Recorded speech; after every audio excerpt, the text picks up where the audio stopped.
पैदा, हम तो इतना जानते हैं यार, जो खुदा बच्चा पैदा होते ही मां की छातियों में दूध पैदा कर देता है, और ऐसा दूध पैदा किया कि अब तक कोई कंपनी और कोई जापान का साइंसदान उसका अल्टरनेट पैदा नहीं कर सका।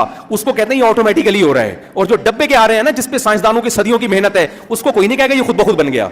जो बनाया जा रहा है वो नाकिस है, जो ऑटोमेटिकली बन रहा है वो क्या है, बड़ा शानदार है। इसका मतलब भाई जो बनाया जा रहा है वो इंसानों ने बनाया है, जो ऑटोमेटिकली जिसको कह रहे हैं वो इंसानों का नहीं है, वो इंसानों से ऊपर की कोई जात है जिसने बनाया है, क्योंकि उसमें कोई ऐब नहीं है। मैंने एक चाइल्ड स्पेशलिस्ट से पूछा, मैंने कहा ये ऐसा क्या टेक्निकल फॉल्ट हुआ है कि डब्बे का दूध मां का अल्टरनेट है ही नहीं। उन्होंने कहा यार हो नहीं सकता, क़यामत तक के लिए लिख दिया कि बना ही नहीं सकते। उन्होंने कहा कि बच्चे के हिसाब से मां के दूध में ऑटोमेटिकली तब्दीली होती रहती है, ये डब्बे में मुमकिन नहीं है। डब्बे को क्या पता कि बच्चे को क्या चाहिए, मां के दूध का ना उस बच्चे से लिंक है।